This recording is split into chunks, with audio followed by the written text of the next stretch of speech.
लियारी का जो कस्टोडियन था वो उज़ैर था उस ज़माने में, और उज़ैर ने ये कहा बाद में कि मैंने इसको कत्ल किया। अब ये जो खालिद शहनशाह या बिलाल शेख जो जराइम करते थे, क्या उन वाक़यात में भी आप उनके साथ होते थे? मैं पहली दफ़ा शायद ये बात बोल रहा हूँ दर्द दिल के साथ। In all honesty, Bilal Sheikh हो, चाहे वो खालिद शहनशाह, चाहे वो मकबूल हो, कोई भी हो, ये सारे ये इंडिपेंडेंट डकैत और मुजरिम थे सारे। इसका एक मशहूर होने की पूरी दुनिया में इंटरनेशनल एक वजह है। जब ब्रिगेडियर साहबा को जब जब आखिरी जलसा जब उन्होंने किया था पिंडी वाला, उसमें इसने एक इशारा किया जिसमें इसने यूं करके एक लफ्ज़ कहा, और उस पर काफ़ी ले दे हुई कि यार ये शायद इन्वॉल्व इन अ मर्डर है। मुझे एक मेरे बहुत करीबी दोस्त हैं जो कि बहुत करीबी दोस्त शहनशाह खालिद के थे, मैंने उनसे पूछा, मैंने कहा यार ये ज़रा पूछना तो ये वाला क्या मामला है।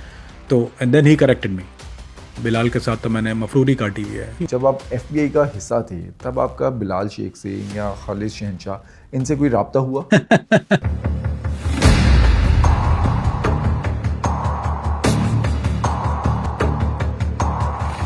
कामरान भी, हमने क्राइम कास्ट पे कराची के जो टॉप 10 गैंगस्टर्स थे उनकी बात की। रिसेंटली हमने एक पॉडकास्ट किया जिसके अंदर हमने कराची के स्टूडेंट लीडर नजीब अहमद की बायोग्राफी बताई। हमें लोगों ने कमेंट्स में कहा कि कराची के अंदर एक और किरदार है, उस पर हम बात करें। खालिद शहनशाह, बेनज़ीर भुट्टो शहीद जो हैं, उनके सिक्योरिटी ऑफिसर या प्रोटोकॉल ऑफिसर के तौर पर भी काम किया। अब एक शख्स जो लाहौर में रहता है या कराची सिंध से बाहर का, वो नहीं जानता कि खालिद शहनशाह जो है वो कौन है। उसके बारे में बताएं कि कहाँ से आया था, उसने क्या कुछ किया, आपने उसके क्या क्या वाक़यात देखे? खालिद शहनशाह उर्फ़ आम में एक पुराना क्रिमिनल था, और मतलब शुरू से ही क्राइम की दुनिया से उसका ताल्लुक़ था। डकैत, उठाई गिरा, अगवा तवान, हर बुराई में उसका नाम आता था। टारगेट किलर, दुश्मनियाँ, कभी जुए वालों के साथ, कभी भत्ते वालों के साथ, कभी किसी मामले के अंदर। ये हमेशा से पीपल्स पार्टी से इसका ताल्लुक नहीं रहा। He was a independent contractor. यानी ये जो एक ज़माने में, यानी ये जो खालिद शहनशाह जो था वो जेल में बहुत ज़्यादा इसकी एफिलिएशन पीपल्स पार्टी वालों के साथ मेल मुलाकात, और इसने देखा पैदा का असली ज़रिया यहाँ पर है, तो वो पीपल्स पार्टी के साथ हो गया। और नॉर्मली जितने भी लोग हैं, मैंने तारीख, अब पहला बच्चा था, पता नहीं था क्या, I didn't have the mind, I was a kid. तो जब मैं जब इन इन इन सर्कल में था तो उस वक्त ज़ाहिर बात है, बात अब खैर अब उम्र हो गई है, दाढ़ी सफ़ेद हो गई, तो अब समझ में आता है कि ये, अब when I think back to all this guys, के इनके अंदर एक चीज़ बहुत कॉमन थी। जितने भी ग्रुप हैं, चाहे वो बिलाल शेख हो, चाहे वो खालिद शहनशाह, चाहे वो मकबूल हो, कोई भी हो, ये सारे ये इंडिपेंडेंट डकैत और मुजरिम थे सारे। और हर मुजरिम को एक शेल्टर चाहिए होता है, एक सियासी पार्टी का। एक ज़माने में आपने वो लंगड़ा काना एमकेएम वाले जितने, वो भी यही थे, सारे उठाए गिरे लग। तो वो उनको एक पार्टी का शेल्टर चाहिए होता है, and that's what his whole thing was, कि वो इंडिपेंडेंटली क्राइम करता है तो इतनी प्रोटेक्शन नहीं होती। जब एक पार्टी का आपको शेल्टर मिल जाता है, एक झंडे का प्रोटेक्शन मिल जाती है, तो फिर आपको सियासी, कहते हैं कि वो मराहत हासिल हो जाती हैं। और अचंभे की बात ये अब आपने जो है ना बेनज़ीर के बॉडीगार्ड, तो ये इसको इसको इसके लिए ख़ास लफ्ज़ इस्तेमाल किया था। जियाला तो आपने सुना होगा बहुत, लेकिन ये जियाला नहीं, इंटरनली जो इसको कहा जाता है उसको कहता है जान निसारान बेनज़ीर। जान यानी जान निसार कर देने वाले। दे आर सुसाइडल, बेसिकली जान निसार, सुसाइडल। अपनी जान निसार कर देने वाला कौन होता है? सुसाइडल होता है। तो basically they call themselves suicidal of Benazir. Bilal का भी यही था, वो भी जान सारान में से था और ये भी जान सरान में से थे। तो खालिद शहनशाह, और इसके साथ एक और नाम मेरा ख्याल है, we will cover, it will be more interesting अगर हम दोनों को पैरेलल लेके चलते हैं ना, क्योंकि दोनों की मौत बाकी मिस्टीरियस मौत है, और दोनों की मौत से कुछ ना कुछ, कहीं राब्ते, कहीं कुछ चीज़ें बेनज़ीर के जो कत्ल के साथ मिलते हैं। तो ये पुराना क्रिमिनल भी रहा, और उसके बाद पीपल्स पार्टी में आ गया, और फिर इसको क्योंकि गनस्लिंगर था, मतलब एक मुजरिम था, तो जैसे बिलाल शेख एक मुजरिम था, तो बिलाल शेख अपॉइंटेड था सिक्योरिटी जरदारी साहब के लिए, और शहनशाह जो था वो अपॉइंट था सिक्योरिटी बेनज़ीर की, और वो उस सिक्योरिटी में रहा, हर वक्त साथ ही मूव करता था, बहुत ट्रस्टेड था चूंकि। और बिलावल हाउस में भी सिक्योरिटी के इंतजामात भी देखता था, बिलाल भी देखता था, ये भी देखता था। तो ये तो ना सिर्फ ये, बल्कि वो अगर कहीं मेरे साहब जब से जाती थी तो वो साथ में, वो भी हमेशा, इवन अंदरूनी और बैरूनी तौर पे वो साथ ही हरकत करता था, कहीं बाहर जाना है, अंदर जाना है, कहीं भी कुछ हो रहा है, दौरे में साथ। ये वो जानसार था, he was suicidal, he could take the bullet for them for whatever reason. इसकी सारी जिंदगी के जितने पहलू हैं सब जराइम के साथ ही मिलते हैं, even before and after Peoples Party. ऐसा नहीं था कि वो बाद में कोई ये वो ऑनेस्टली तनख्वाह ले रहा हो एज अ बॉडी गार्ड, ऐसा कुछ चीज़ नहीं थी। He was involve in crime, he was involve in जब जाहिर बात है आपके पास सियासी शेल्टर होता है, इतनी बड़ी शख्सियत ज़्यादा बोलते हैं, तो फिर आप काम बाहर करवा लेते हैं, कब्जा कर भी लेते हैं, कब्जा छुड़वा भी लेते हैं। तो वो दोनों तरह से चलता था, ज़मीनों पे कब्जे भी, नाम से कब्जे भी हो रहे हैं ज़मीनों पे, और फिर ज़मीनों को कब्जे छुड़वाए भी जा रहे हैं। और जाहिर बात है अब एक आदमी इतना स्ट्रांग है कि वो जो इतनी बड़ी शख्सियत के साथ चल रहा है, तो उसको आप क्या करेंगे, क्या अकाउंटेबिलिटी होती है उसकी, हाउ कैन यू, वो अंग्रेजी में इसको लिए एक लफ्ज इस्तेमाल किया था, untouchable. Same thing Bilal, Bilal was untouchable. दोनों क्रिमिनल थे एब्सोल्युटली, लेकिन दोनों की जो मौत है वो बड़ी अजीब हालत में हुई। Will come to that in end इंशाल्लाह। दोनों के पुरस्कार मौत के किस्से हैं। इसकी एक वीडियो असल में जो जो शहनशाह खालिद जो मशहूर हुआ, वो अपने क्राइम की वजह से मशहूर नहीं होता। ऑल्दो ये शोएब खान शो भी के साथ भी इसका बहुत बड़ा ताल्लुक रहा है, लेकिन ये इसलिए मशहूर नहीं है। इसका एक मशहूर होने की पूरी दुनिया में इंटरनेशनल एक वजह है कि जब बिनेट साहबा को जब जब आखिरी जलसा जब उन्होंने किया था पिंडी वाला, तो उसमें इसने एक इशारा किया जिसमें उसने यूं करके एक लफ्ज़ कहा, और उस पर काफ़ी ले दे हुई कि यार ये शायद इन्वॉल्व इन अ मर्डर है। तो we not talking about it, was involve in a murder, was he not, I can tell you that action जो था वो एक मसला था, और मुझे एक साथी ने इसकी तस्वीर भी की है। एक तो ये कि इसके एक इंजरी थी, he was injured, bullet wound था इसको एक, और वो हकलाग यानी इस इसको हकलाते हुए बोलता था, यानी ये कि ही बोलते बोलते गायब हो जाती थी इसकी इसकी आवाज़। सो इसको इसकी चाबी देना पड़ती थी, he went back on it. तो ये मेरे भाई ने एक इस्लाह भी कर दी थी मेरी, आई thank you him for that. क्योंकि दो बात, मैं उस वक्त पाकिस्तान में तो था नहीं, तो मुझे एक मेरे बहुत करीबी दोस्त हैं जो कि बहुत करीबी दोस्त शहनशाह खालिद के थे, उन्होंने, मैंने उनसे पूछा, मैंने कहा यार ये ज़रा पूछना तो ये वाला क्या मामला है।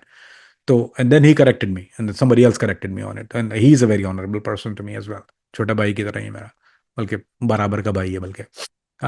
तो उसने उस वक्त उसने मुझे ये कहा था कि जिन जिन साहब से मैंने पूछा था, उन्होंने कहा कि यार मैंने पूछा, वो कह रहा कि उसको बुला रहे थे शायद वो पास ना, तो वो उसने इशारा किया कि वो ऐसा कि मैं जान से मार देगी। I mean, this is exactly what was come to convey to me. लेकिन then it was corrected by other brother कि यार he had a problem उसके गले में, क्योंकि he had a bullet wound जिससे उसकी स्पीच इम्पेयरमेंट थी। तो वो थोड़ी थोड़ी देर में इसको इसको दबाना पड़ता था। I mean, he was he always had to massage his neck, which the guy is very honorable to me as well, the one who corrected me, कि इसको बार बार वो दबाना पड़ता था। He was always to put his neck, यानी हाथ जो था वो रखना पड़ता था उसको।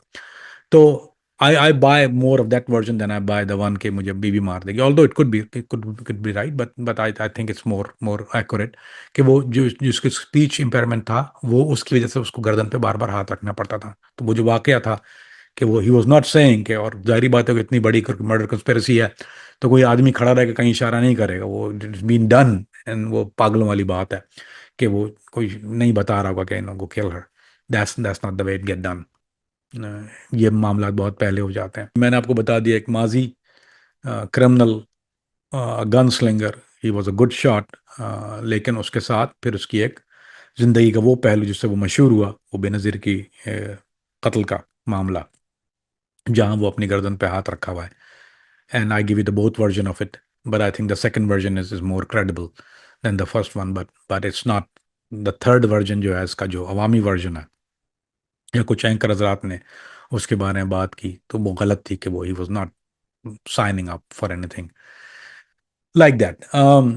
जहाँ तक बात है कि आई think the most important thing for us at this point के ऐसे लोगों को बड़ी बड़ी सियासी जमात के और यही they are not the only one. ऐसा नहीं है कि पीपल्स पार्टी ही है, और भी पार्टियां हैं जो खास तौर पे ऐसे मुजरिमों को और ऐसे क्रिमिनल्स को अपने साथ रखती हैं। क्यों रखती हैं, क्या वजह होती है, वाई दे प्रोवाइड प्रोटेक्शन? उसकी बहुत आसान वजह है कि कोई शरीफ आदमी तो अपनी जान निसार नहीं करेगा ना। अगर आपको किसी कॉलेज यूनिवर्सिटी के बच्चे को लेके आए जो पढ़ा लिखा पढ़ाकू बच्चे, उसको मम्मी डैडी कहते हैं, बर्गर बच्चे होते हैं, तो वो तो नहीं जाएंगे इस काम के अंदर। बोलेंगे वो क्यों करेगा, पागल है वो। तो एक आदमी जो ऑलरेडी इन मामलात के अंदर है, यू ऑल, आपको बॉय स्काउट नहीं चाहिए होता, you take a criminal, you have to trust him with your life. तो इतना you have to be there have to be a crazy guy ना, कि जो आप बंदूक उठाए और आपके साथ चल रहा है। बॉडीगार्ड का मसला क्या होता है, बॉडीगार्ड ये नहीं होता आपको प्रोटेक्ट करता है, बॉडीगार्ड का पहला फंक्शन ये होता है कि वो आपके लिए गोली खाने वाला होता है। That's what bodyguard is. He prefer to get shot before you do. That's what bodyguard, he protects you, आपके ह्यूमन शील्ड जिसको इंग्लिश में कहते हैं। तो एक नॉर्मल आदमी जारी बात, don't want to be a shield. और जो लोग क्राइम में होते हैं, और ये तो बहुत, इसकी तो बहुत लंबी जिंदगी क्राइम की है, मतलब ये लाइक मर्की पास, सेम एज बिलाल। बिलाल के साथ तो मैंने मफरूरी काटी हुई है। मैंने उसकी घास मंडी वाले अपार्टमेंट पे आई वाज देयर। उसकी ज़िंदगी तो मैंने बहुत करीब से देखी, अगवा तावान उसके मैंने खुद देखे, डकैतियाँ मैंने अपनी आंखों से देखी, उसकी किन किन के बच्चे उठाए थे, मुझे तो नाम भी पता है कि किन के बच्चों को उसने अगवा किया हुआ था और कहाँ वो तावान के सामने, सब मेरे सामने ही होता था, वो था was there and I left after that. तो उसके बाद मैंने कराची छोड़ा, and that was my last. मेरी जो मफरूर थी वो बिलाल शेख के पास थी, उसके बाद मैंने कराची छोड़ कर सवार चला गया। सो आई आई नो इस होल होल थिंग। जो मामला मेरा ख्याल, आई think the most important thing is कि ऐसे लोग ही होते हैं कि जो इतने कॉन्फिडेंट होते हैं कि ठीक है we can protect somebody, we need protection. उसके लिए पैसा बहुत बड़ा एस्पेक्ट होता है, the kind of money you make. So he was making money right and left with different avenues. उसमें चाहे वो मुझे, मैंने बताया, कब्जे के अलावा भी अगवा तवान भी है, फलाना भी है, तो लड़के भी हैं, डकैतियाँ भी हैं। तो और आपके पास जो है अगर एक शेल्टर मौजूद है इतनी बड़ी पार्टी का, तो आपको प्रोटेक्शन प्रोवाइड की जाती है। यू गेट प्रोटेक्शन फ्रॉम, आप एक बड़े आदमी के बॉडीगार्ड है, it means that he have to trust you with his life. Then it means that you can come back to him. अगर आपके, मैं किसी को सेव कर रहा हूँ और उसको पता है कि मेरी जिंदगी को बचाएगा ये किसी at some point of time, अगर जरूरत पड़ी तो I can go and ask him ना कि भाई ये मसला हो गया, can you help me out with it. You don't have to, you stay with a guy as a shadow. जब आप सुबह शाम साथ गुजार रहे होते हैं, तो फिर आपकी फरमाइशें भी ऐसी होती हैं कि वो उन पे अमल दरामद किया जाता है। तो this is what the whole thing is. So Shahenshah Khalid के कोई ऐसी सियासी, अगर आप कहें कि कोई कुर्बानियां हैं पीपल्स पार्टी के लिए, तो नॉट एनीथिंग। अगर आप ये कहें कि बिलाल शेख की कोई बहुत बड़ी कुर्बानियां, तो नो, नॉट सच थिंग। अगर आप कहें क्राइम के लिस्ट, तो then it's a very long, I can start giving it to you and then you can count him out. किन किन जगह, कहाँ कहाँ जगह, कैसे कैसे इन्होंने कार्रवाइयाँ की, और किन किन गरीबों के साथ इन्होंने क्या किया, और फिर पहुंची वहीं पे खाक जहाँ का खमीर था। अब ये खालिद शहनशाह या बिलाल शेख उस टाइम पे आपके साथी थे, या आप इन्हें अपना दोस्त कह सकते हैं, और उस टाइम पे जो स्टूडेंट पॉलिटिक्स थी उसमें इनका अमल दखल था, और जो नजीब अहमद हैं उनके साथ इसका कोई ताल्लुक था? अली भाई, मैं दोस्त तो नहीं कहूँगा। बिलाल, ये मुझसे बड़े थे उम्र में, दोनों सीनियर थे मेरे। तो Shahenshah Khalid was way older, Bilal was little bit younger. तो दोस्ती तो नहीं, I refer to miss Bilal भाई करके बुलाता था, बिलाल भाई करके बुलाता था। तो दोस्ती वाला एक रिश्ता तो नहीं था, लेकिन ऑफ कोर्स एक बेतकल्लुफी तो थी। शहनशाह खालिद के साथ not as much, but Bilal के साथ मेरी ज़्यादा ज़्यादा थी। Of course he was always around. अब आप एक गैदरिंग में होते हैं तो हमेशा देयर इज ऑलवेज समबडी। तो I never dealt with him as much as, मैंने ज़्यादातर बिलाल के साथ ज़्यादा डील किया। लेकिन जहाँ तक बात है शहनशाह खालिद की, जब शहनशाह खालिद, जब नजीब भाई जेल में आते थे, तो Shahenshah Khalid was always there. जब नजीब भाई के भाई जब जब जेल में थे, तो उस वक्त शहनशाह Khalid was also doing time, वो भी जेल में था उस वक्त वहाँ पर। तो इनकी मेल मुलाकात तो रहती थी, there is no doubt about it. I mean he was influenced by lot of peoples party members back then. पर नजीब भाई के साथ जो थी, वो ही knew what the story was, the whole thing. And ऐसे लोग जो होते हैं, इनमें एक और चीज़ होती है, their killer judgement of character. ये आपका कैरेक्टर जजमेंट जो होता है, eye of a criminal, street IQ जिसको कहते हैं इंग्लिश में, दैट्स वेरी हाई। एंड हमारे यहाँ जो जेलें होती हैं, वो एक ऑल्सो इंस्टीट्यूट होता है। दो चीज़ें उसमें सिखाई जाती हैं, एक तो नेटवर्किंग सिखाई जाती है। एक क्रिमिनल की दूसरे क्रिमिनल से नॉर्मली डीलिंग नहीं होती। एक क्रिमिनल की दूसरे क्रिमिनल से नेटवर्किंग कहाँ होती है? अब तो आप लिंकन तो नहीं है, आप ये इधर कराची जेल जो है, या कोई भी जेलें जो होती हैं, दुनिया भर की सारी जेलें वैसे तो जनरल, वो क्रिमिनल ऐसा तो नहीं है कि एक ऑर्गेनाइजेशन जाके दूसरी ऑर्गेनाइजेशन की जाके मिल रही होती है। तो नॉर्मली क्या होता है कि जेल एक ऐसी जगह है जो सेफ सेफ जोन होता है, जहाँ एक मुजरिम दूसरे मुजरिम से मिलके, या वो फ्यूचर प्लानिंग कर रहा होता है कि how we gonna do things and how we gonna things gonna get effect. और ये इट्स इन एवरीवेयर, लेकिन ये खास तौर पे पाकिस्तान में एक ख़ास चीज़ है कराची जेल। तो हैपनिंग प्लेस बैक देन। तो इनका नेटवर्किंग वहाँ बहुत ज़्यादा हर एक के साथ हो गई थी। मैंने अब नाथा वॉज देयर, ये वो आई थिंक वो एक गोल्डन एरा था वो, कराची जेल टाइम का। मैं जाता था मुलाकात के लिए। तो मेरी मुला मैं अमजद वहाँ पे था, और आई थिंक उस वक्त, उस ज़माने में Zahid Saeed was also in jail ना, मेरा ख्याल नहीं, मुझे याद है जाहिद सईद जो थे वो भी जेल में थे, वो पीपल्स पार्टी के रहनुमा वो भी थे एक। तो ये सारे, और ही वॉज अ सीनियर। तो वो सारे, it was a golden era, right place at the right time, everybody was, नाथा भी है वहाँ पे जेल में, बिलाल भी, सब जेल में, तो अच्छी एक नेटवर्किंग हो गई थी, एक सबकी एक अच्छी मेल जोल हो गया था, फ्यूचर क्राइम प्लानिंग भी वहाँ पे हो रही है, और जो स्ट्रीट में जो इनके गैंग्स जो ऑपरेट कर रहे थे वो भी एक दूसरे के साथ जो थे वो फुल अफेक्ट थे। तो ये एक सारा मामला चल रहा था। मेरे ताल्लुकात बिलाल से ज़्यादा करीबी रहे, फॉर ऑब्वियस रीज़न, क्योंकि he was more closer then my age group. शहनशाह वॉज लिल बिट ओल्डर, तो वो थोड़ा सा एक झिझक वाला मामला भी आ जाता था। और ये अपनी हवा में होता था, हम अपनी हवा में होते थे। जब आप when you growing up with a crazy thing, तो आप समझते हैं आप ही सब कुछ हैं। तो एक एक थोड़ा सा ये भी कह लीजिए कि एक एरोगेंस भी आ जाती है। वो I had that arrogance back then कि ओ मैं कुछ हो गया हूँ, और फिर वो सारी बातें जब आपको पता है उसके आगे आपकी दाल गलने वाली नहीं, तो आप उससे खुद ही कटना शुरू हो जाते हैं। So, but he was always around.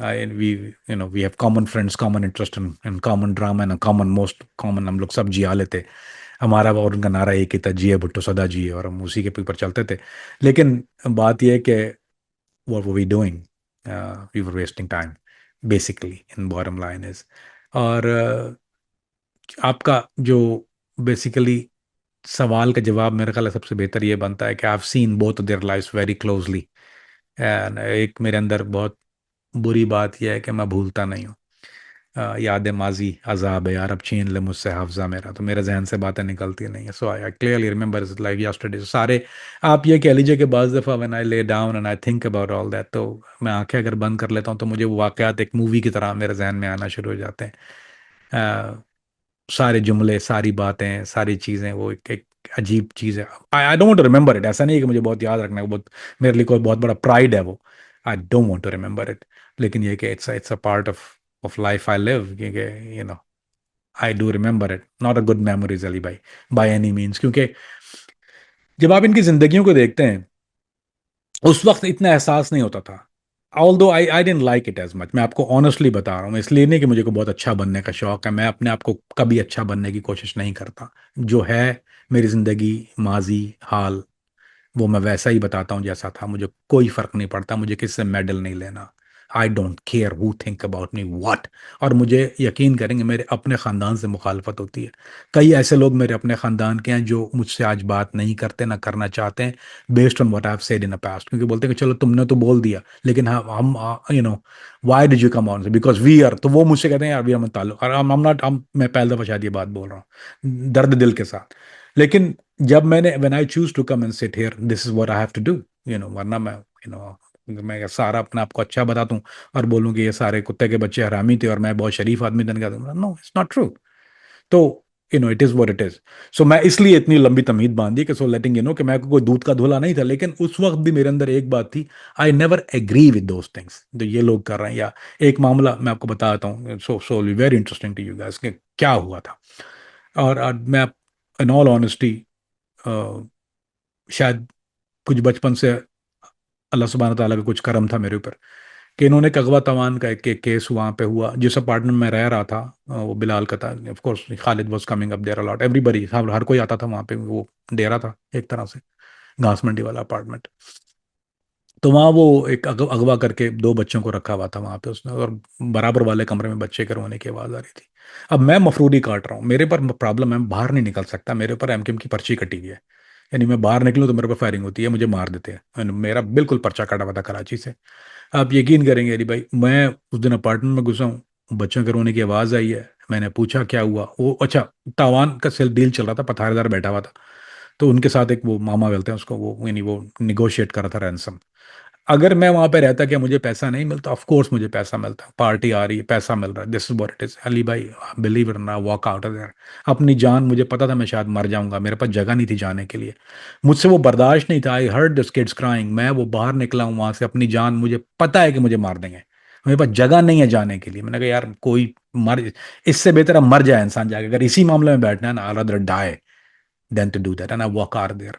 And that was, I was very very very young, मैं घर नहीं जा सकता था, not that I have any money, कोई पैसा नहीं, कोई इनकम नहीं, किसको अच्छा लगता है कि ना वो पैसा किसको बुरा लगता है? तो I got make some money in there, I didn't choose to do it, I walk out there, क्योंकि मेरा दिल नहीं गवारा करेगा। I heard the kids crying, और आज तक शायद यही वजह है कि अल्लाह ने मुझे बचा के रखा हुआ। सो आई हैव सीन देम कि ये मामा को लेके आया है, खालिद खालिद शंशा लेके आया, और वहाँ तावान की डील हो रही है करोड़ों में, उस जमाने का करोड़, आज के अरबों के बराबर है वो। उस वक्त की डील, आई कोई गेट प्रॉब्ली 10-12 लाख रुपए उसमें शायद मुझे मिल जाता है ना मेरे पास। मैं बहुत बच्चा था उस वक्त, तो मेरे तो मूछें भी नहीं निकली थी। तो I walked out there many time. तो मुझे जब ये मैं जिक्र करता हूँ इतने तो दर्द दिल के साथ आप लोगों से बात करता हूँ, उसकी एक मुझे अपने आप को अच्छा बताना मकसूद नहीं, आई वॉज देयर, या I witness it. Did I agree to all this? No I didn't. Was I a part of it? Of course I was. I cannot, मैं ये नहीं कह सकता कि I was not a part of it. But I didn't agree to it. मेरे पास resources बहुत limited थे। सो मैंने इनकी जिंदगी को जैसा देखा अली भाई, वो एक इनके अंदर एहसास नहीं था अली भाई। They didn't have any kind of, बोलते हैं ना, रिमोर्स, एहसास, you know, all of them are like that. Majority of them. Khalid Shensha especially was a very ruthless guy. Bilal Sheikh was a very, very, very ruthless guy. इन लोगों के अंदर रहम या एहसास नाम की कोई चीज थी ही नहीं। और यही वजह है कि ये इतना आगे बढ़े और इतना आगे पहुंच गए। और शायद यही वजह है कि ये जिंदा भी रहे, वरना इनका जिंदा यानी जितनी जितना लाइफ स्पैन इन दोनों का इतना किसी और का नहीं है। They both were the one by the most life span in पूरे ग्रुप में। बाकी तो सारे लोग चले गए थे ना, मैं तो बाहर भागा हूँ। लेकिन ये कि जो जो साथ के लोग थे, चाहे नजीब भाई हो, चाहे हारून हो, चाहे अजुल हो, जुन हो, चाहे सोहेल रशीद हो, सारे लोग मर गए। I mean, most of them, I think Zaid Said died out of, I don't know how he got killed. Makbula got, सब मर गए। तो why their lifespan? Because they were the most ruthless guys. इनके अंदर तो अल्लाह मान अल हफीज, मैं क्या बोलूँ आगे इससे। अब मर गया है, ज्यादा बुराई करनी नहीं चाहिए, लेकिन ये कि मैं अच्छाई भी नहीं कर सकता, मजबूरी है मेरी। अब उस दौर में जो गैंगस्टर्स थे वो किस तरह के थे और उस टाइम पे क्या क्या क्राइम ज़्यादा होते थे? जैसे कि आपने एक ये क्राइम बताया तवान वाला। अब ये जो खालिद शहनशाह या बिलाल शेख जो जराइम करते थे, क्या उन वाक़यात में भी आप उनके साथ होते थे? आप उन चीज़ों का हिस्सा रहे हैं? क्राइम इन इन लोगों का पहला जो दे स्टार्ट ऑफ, इनके दोनों चल रही थी उस वक्त, डकैतियां और अगवा तवान। क्योंकि मोस्ट प्रॉफिटेबल चीज उस जमाने में डकैती अगवा तवान। इनके पास मुखबरियां आती थी कि किसी घर में सोना है। अब वो सोना कहाँ होता है अली भाई? वो जहेज बच्चियों का जो होता है वो, that's mainly that's what it is. इनके पास मुखबरियां आती थी, जहेज का, किसी का बच्चे का शादी होने वाली है, कहीं पर जहेज है, नौकरानियां घर में काम करने वाली, कहीं से इनके पास सोर्सेज थे जिनको मुखबरियां होती थी। तो ये लोग क्या करते थे? डकैतियां मारते थे वहां पे। Have I witness it? I have never been a part of one डकैती with him, never ever ever. क्योंकि अल्लाह ने बस मुझे बहुत महफूज रखा। Could I have been? Yes may be I could have been, but for some reason मेरे अंदर एक हमेशा एक रिमोर्स था। तो अब मैं क्योंकि रहता वही हूँ उसी अपार्टमेंट, तो ये जब डकैती करके आते तो सामान डिस्ट्रीब्यूट होता था, वो मैं I have I witnessed it all. कि सामान जब बांट रहे हैं कि सोने की चेन इसको दे दी, फला ओ यार ये मेरे अच्छा लग रहा है मुझे दे दे, फला चीज़ जो है वो फला इलेक्ट्रॉनिक जो मुझे ये जो भी समेट के ले आते थे वहां से, वो बंटवारा हो जाता था आपस में। तो वो जाहिर बात है मैं देखता था वहां बैठ के। I have witnessed it. Of course अखबार तमाम मैंने एक से ज्यादा विटनेस किए हुए हैं, क्योंकि जहाँ ये रखते थे जाके। और दूसरा एक बहुत, जब आपका एक सर्कल ही बहुत स्मॉल होता है, तो यार वो फलां का बच्चा, अरे यार उस फलां ने फलां का बच्चा उठा लिया, वो लाइक ऐसे बात हो रही होती थी जैसे कोई चने लेके आ गया दुकान से, या फल ले लिए कहीं से जाके कि यार वो फला का, यार उसने फलां का बच्चा उठा लिया, बड़ा हरामी का बच्चा है फलां, देख यार बहन। तो this is exactly how the speech pattern was. तो ले आए किसी का और ठोक दिया, और उसके बाद अल्लाह माफ करे, बस मैं मुझे कहते हुए थोड़ी घबराहट भी होती है। लेकिन ये कि of course I witness it all, मैं I was a part of it, day to day life I was a part of, because I was there. अब आप एक जगह पर रहते हैं तो आप सारी सरगर्मियां देखते हैं। खामखा किसी को गोली, अच्छा एक और चीज़ था, टारगेट किलिंग। टारगेट किलिंग मतलब ये गोली मार दी जाके किसी को, वो तो चलो खैर एक सियासी पार्टी का मामला है। मैं उसको ज़्यादा नेगेटिवली इसलिए नहीं कहता कि वो दोनों तरफ से चल रहा था, यानी ऐसा नहीं था कि ये एमकेएम वालों से जैसे एक मामला चल रहा था, एमकेएम वाले आके मारते थे तो ये भी जवाब में मारते थे। तो वो तो वेल डिजर्व था, क्योंकि वो सारे, वो भी कोई लंगड़े काने कुत्ते, कोई कोई शरीफ लोग तो थे नहीं, वो भी खूनी कातिल बदमाश लफंगे लुटेरे डाकू अगवा तवान उठाई गिरे। वो बल्कि इनसे मेरा ख्याल है 4-5 हाथ आ गए ही होंगे, इफ नॉट इक्वल। तो इट वॉज गुड कि वो कहते हैं कि डॉग किल्स डॉग, तो वो बेहतर है मेरा ख्याल है। ये कुत्ते और सुअर की लड़ाई है, I mean it is what it is, दोनों मर जाते हैं, बहुत डिफरेंट डजंट मेक।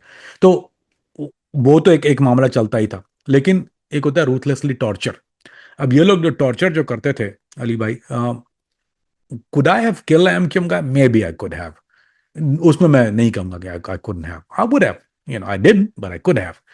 लेकिन मेरे तबीयत मेरी इतनी हिम्मत नहीं थी कि मैं किसी के साथ इनका एक खास टॉर्चर का तरीका था ये डंडे लाठी एक एक या तो वो जॉइंट होता है ना, जो जॉइंट पे जाके तोड़ देते थे, या एक और चीज थी, वो तलवे के नीचे 22 बोर, जो सबसे छोटा कैलिबर होता है।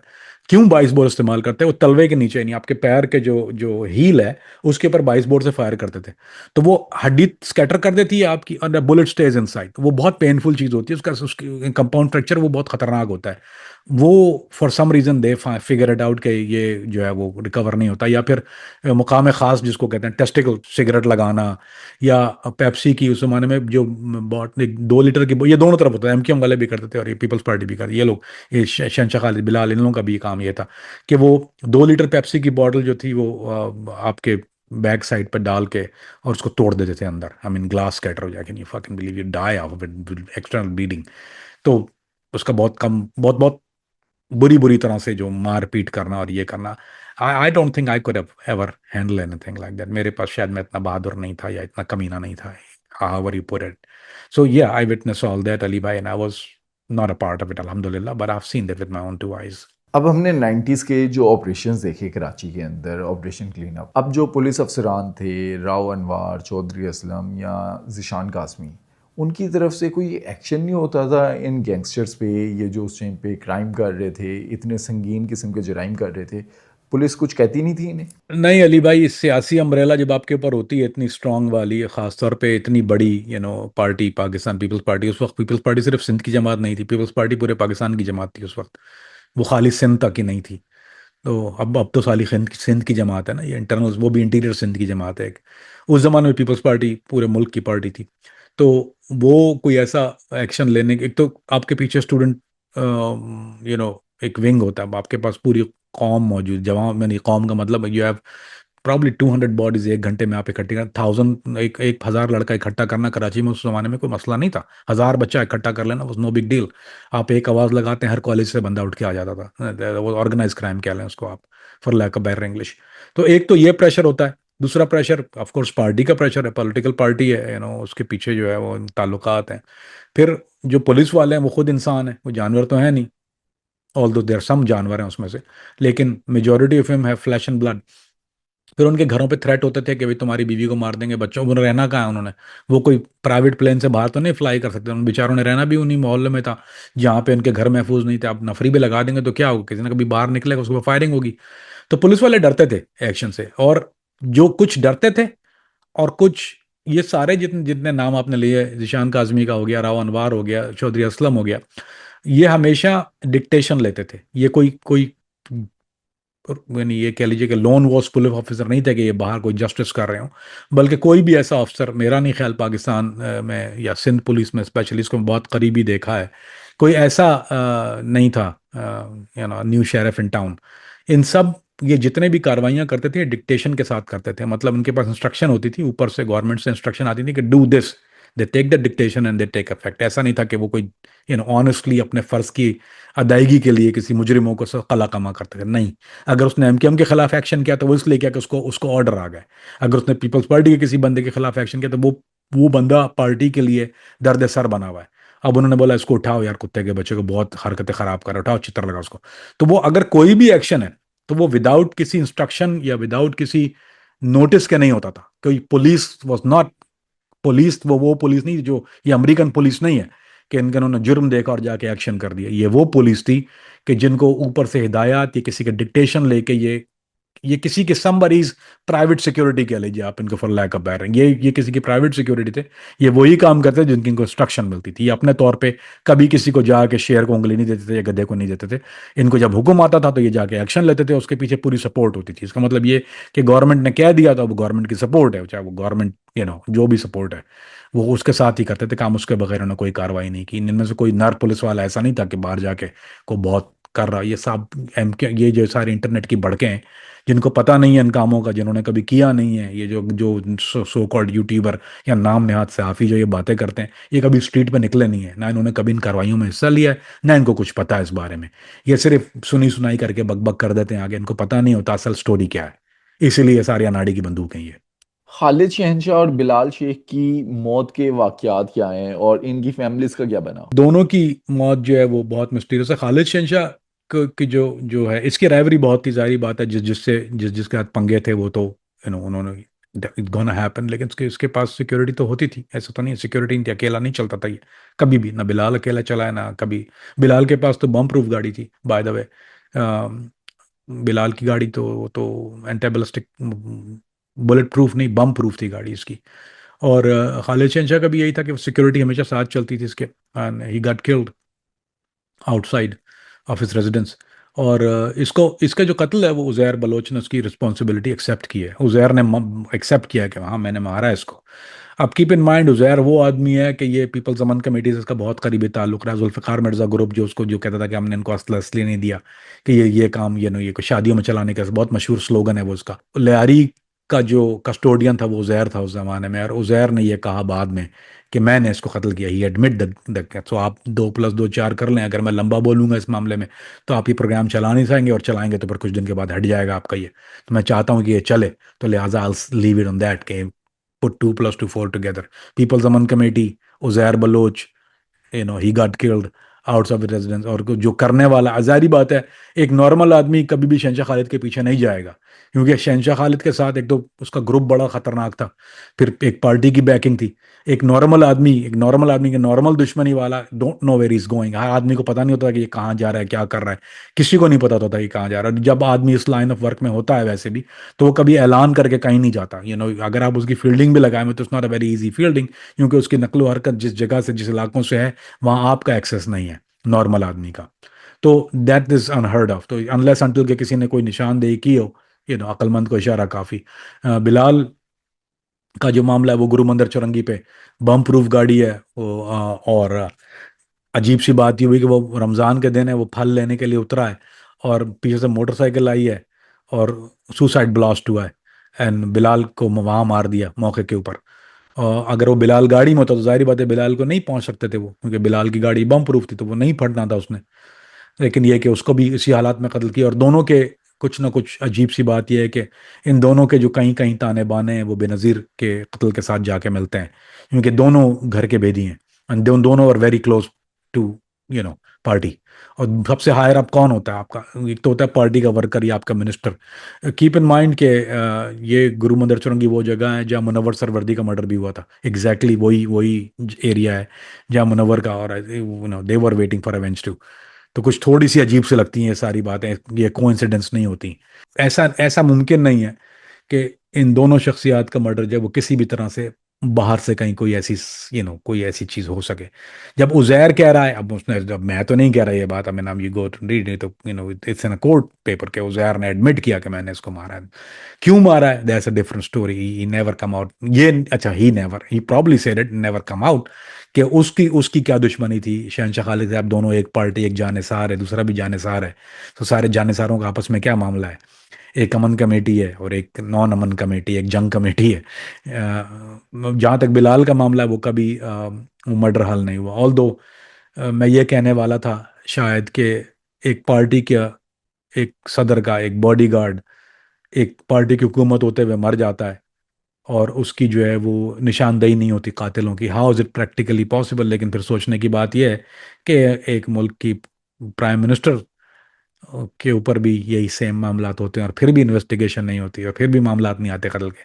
तो फिर Bilal is very down the low. अगर आप बेनज़ीर मर्डर के कातलान सामने नहीं आए और इन्वेस्टिगेशन का क्या हल हुआ वो सामने नहीं आया, तो फिर आप, मेरा ख्याल ये मेरा कहना नहीं बनता कि अगर देखें ना, एक बड़े आदमी का बॉडीगार्ड है और इतना बड़ा मुल्क है और इतना बड़ा कत्ल है, दे शुड हैव इन्वेस्टिगेटेड, और उसके कुछ ना कुछ अवामिल तो सामने आने चाहिए थे कि हु व्हाट व्हेन वेयर। तो आपको हु तो आ गया, वॉन इनकी यानी शहनशाह खालिद के मामले में हु तो आ गया, लेकिन वाई व्हाट व्हेन वेयर नहीं आया। वेयर तो आ गया होगा, लेकिन मेन रीजन इज वाई, क्योंकि हर कत्ल के पीछे why is the number one thing दुनिया में। जब इन्वेस्टिगेशन होती तो why is the number one thing. Same thing with Bilal, कि बिलाल का जब मर्डर हुआ तो nobody know who, nobody said why, we all know where. तो ये फिल इन द ब्लैंक्स हैं। आई थिंक सम डे maybe not someday. I'm lying if I say someday we'll figure it out, because someday we'll probably figure out how what happened to Benazir. अब ये जो political leaders हैं या कोई भी अहम शख्सियत, अगर वो इस तरह के किसी गैंगस्टर को या क्रिमिनल को अपने बॉडीगार्ड के तौर पे रखे, अपने साथ रखे हर टाइम अपनी हिफाजत के लिए, तो ये ज़्यादा जो है मसले वाली बात नहीं है। क्योंकि जो गैंगस्टर है या क्रिमिनल है, उसकी जान के तो पीछे वैसे ही उसके दुश्मन होंगे, उस पर हमला करते हैं तो जान ख़तरे में आएगी उस बंदे की भी। तो ये ज़्यादा ख़तरनाक चीज़ नहीं है अगर इस तरह के बंदे को रखता है कोई अपने साथ? इसके पीछे एक थोड़ा सा एक मिथ है। इट्स मैंने मिथ क्यों लफ्ज़ इस्तेमाल किया, आई एक्सप्लेन इट इंशाल्लाह। देखें, आपको बॉडीगार्ड के लिए क्या एट्रीब्यूट चाहिए होते हैं? आपके पास लग्जरी तो नहीं है ब्लैक वाटर, ऑल दो हमारे सदर के पास रही है, प्राइम मिनिस्टर के पास भी रही है ब्लैक वाटर सिक्योरिटी, लेकिन ये don't have that luxury much. तो आप किसको पिक करेंगे as a bodyguard? The one you trust with your life. क्योंकि let me say it this way, आप अगर बॉडीगार्ड किसी को चुन रहे हैं और आपका अपना कुछ मामलात ख़राब हैं, तो एक शरीफ आदमी, शरीफ आदमी तो वैसे भी बॉडीगार्ड नहीं हो सकता, लेकिन मैं एक बात कह रहा हूँ कि एक नॉन क्रिमिनल जो है उसके सामने अगर आप कोई ऐसी चीज़ें कर रहे हैं, क्योंकि वो आपके डे टू डे बॉडीगार्ड का मसला क्या होता है? Bodyguard know what you doing all day, who you meeting and what you doing. तो उसके लिए ट्रस्ट फैक्टर होता है। तो वो एक मुजरिम इज़ द बेस्ट आदमी, क्योंकि एक तो आप उसके ऊपर रिलाय इसलिए कर सकते हैं कि ही इज़ अ क्रिमिनल। उसको पता है कि मेरी यहाँ से बाहर निकलूंगा, अगर मैं यहाँ से फारिग हो गया तो फिर मेरे लिए जेल या फांसी, क्योंकि मेरे पुराने केसेस खुल जाएंगे। एक तो ये होता है, तो वो that thing hold on your head. दूसरी बात, आप ट्रस्ट ज़्यादा करते हैं। तो एक तो एज स्पेन भी है कि आपने एक पार्टी के लिए एक एक 25 साल 20 साल का अरसा गुजारा आपने साथ में, and you are always there. White और ब्लैक या ब्लू या जितना भी कहा जाए, उसमें आप सारे स्याह सफ़ेद के मालिक रहे, और आपने कोई ऐसा काम नहीं किया जो उनके मफाद के ख़िलाफ़ जाता हो। तो आप उनके मफादात के लिए जब तक आप काम कर रहे हैं, तो अगर आप क्लोज़र हैं और आप बॉडी गार्ड हैं, also I mean you very good at with gun, आप दिलेर भी हैं, ज़ाहिर बात है, इनमें तो कोई शुबा नहीं है। ये तो कहने में कोई आर नहीं होगा कि बिलाल शेख और शहंशाह खालिद दोनों बहुत दिलेर थे। क्या नहीं, their shoot first talk later वाली पॉलिसी थी इनकी। तो ये तो परफेक्ट कैंडिडेट बन जाता है ना आपके लिए, क्योंकि वो सुबह शाम आपके गलत काम भी देख रहा है और फिर अपने मुंह को बंद रखा हुआ उसने, क्योंकि वो खुद गलत काम करता होगा। वो जो गलत काम नहीं करता होगा वो शायद आवाज़ उठाए, या उसके लिए ज़मीर की आवाज़ कुछ हो।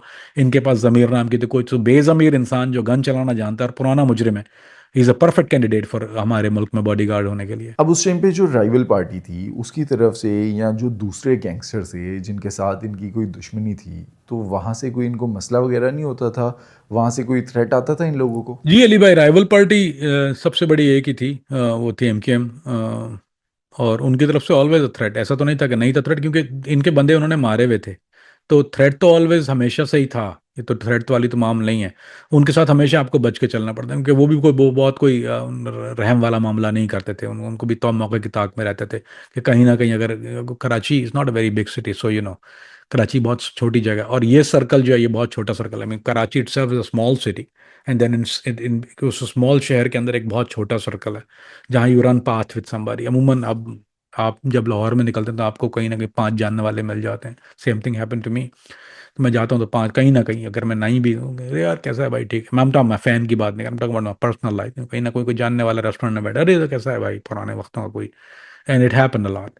तो एक ऐसी जगह पे जहाँ आपने किसी के आप बंदे मारे हुए हैं और पूरा शहर में वो नहीं बताया कि हमका तो तोता बोलता था।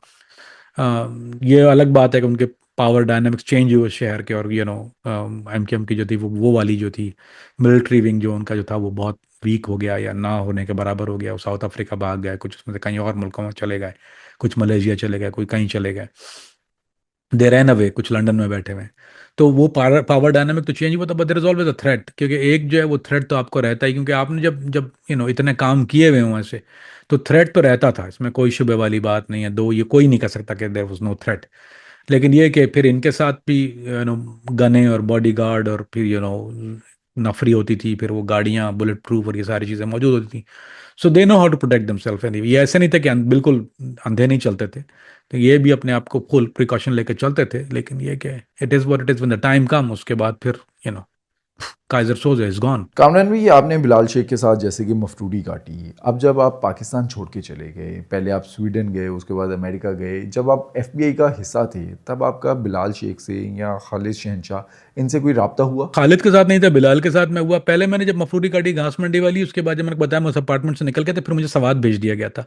मुझे पार्टी ने उसके बाद ऑफ कोर्स मुझे सवात में एक होटल था, मदियन, मदियन एक जगह है सवात, मदियन बहरीन का आलाम ये होता है। तो बहरीन नहीं, मदियन में नहीं, सॉरी बहरीन में था। तो वो बहरीन, ये वो अरब वाला बहरीन नहीं है भाई, ये सवात के पास एक इलाका है बहरीन। तो वहाँ पे वो बहरीन, वो दरिया सवात के ऊपर एक होटल था, और वहाँ वो पूरा होटल पार्टी ने बुक किया हुआ था। वहाँ काफ़ी रूम्स थे हमारे पास, और भी लोग आए हुए थे वहाँ पे। शाहिद वहाँ पे मेरे साथ था, मैंने शाहिद उस वक्त उस ज़माने में वो भी वहीं आए हुए थे। कुछ और लड़के थे, आई डोंट थिंक यू नो, सखी टोला स्टूडेंट फेडरेशन वाले भी थे कुछ। कुछ और भी लोग आए हुए थे वहाँ पे, जिन जिन की मफरूरियाँ थी वो सब वहीं पे सवात आए हुए थे। तो मैंने फिर जब मैं कराची से निकला तो फिर मैं सवात में मफरूरी में था, वहाँ मैंने मफरूरी काटी। तो हाँ, उस वक्त मैं बिलाल के राब्ते में था, और उस वक्त भी हम लोग बात कर लेते थे। तो कीप इन माइंड कि वो सेल फोन का दौर नहीं था, तो ऐसा नहीं था कि आपने मोबाइल उठाया और दौर करते, वो लैंडलाइन के सारे चक्कर थे। तो या तो किसी दोस्त की कॉल आ रही है, बोले बिलाल की तरफ लाना है तो यार बात करा दे अगर वो पास ही है तो वो सारे लैंडलाइन पे काम होते थे उस वक्त।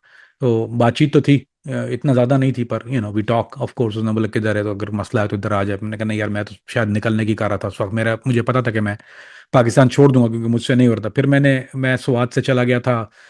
फिर मैं स्वात से गया, फिर इस्लामाबाद में मुझे एमएनए हॉस्टल में एक कमरा मिल गया था। मिल गया था। तो मुझे स्वात इस्लामाबाद गया, इस्लामाबाद एमएनए हॉस्टल में एक कमरा मिल गया था मुझे, मैं वहाँ ठहरा था एमएनए हॉस्टल में।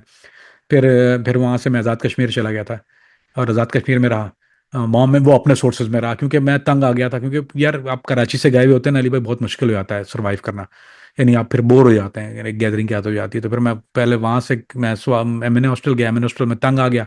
फिर एमएनए हॉस्टल तंग आ गया, फिर मैंने कहा यार ऐसी की तैसी मैं जाता हूँ। फिर मैंने अपने किसी जानने वाले को कॉल किया, उन्होंने कहा यार तुम ऐसा करो कि मीरपुर आज़ाद कश्मीर में दोस्त है, वहाँ चले जाओ, you will be okay there. तो प्रोटेक्टिव भी है ज़्यादा, ज़्यादा कोई मसला भी नहीं होगा, आँख में भी नहीं आओगे, क्योंकि आपके पास दोनों प्रॉब्लम पैरेलल चल रहे हैं।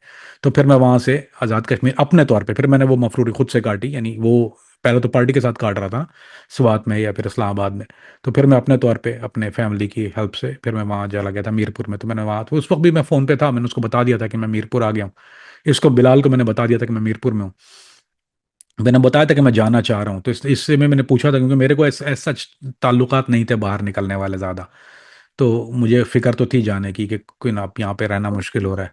तो ये मामला हुआ, और उसके बाद आई लेफ्ट, वहाँ से निकल गया मैं।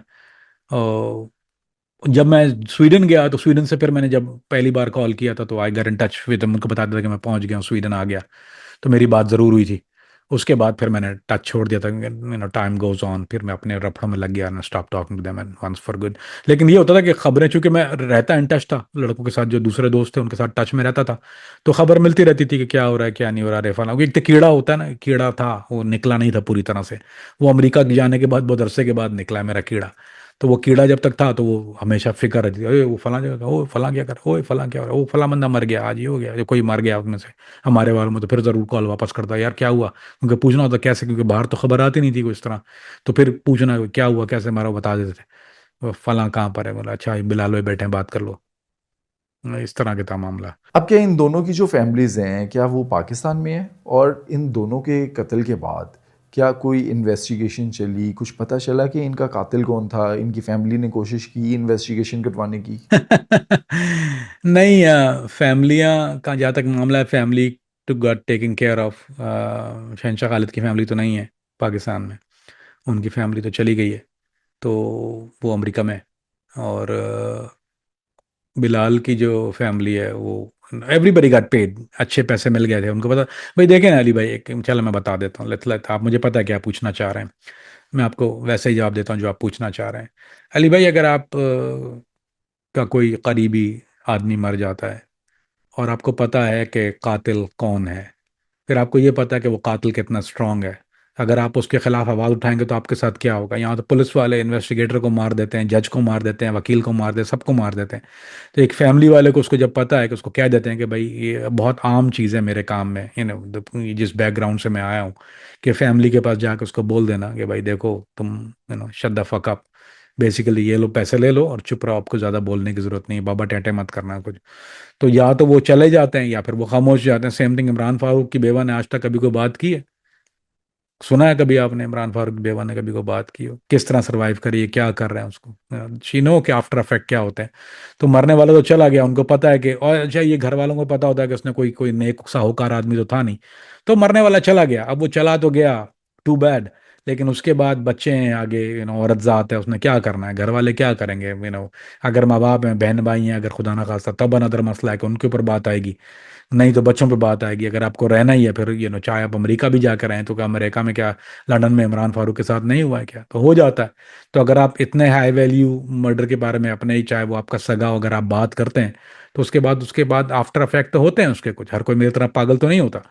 तो it falls back on you very hard. तो नहीं अली भाई, the answer is know completely. उनको पता है कि इसके after math is not good.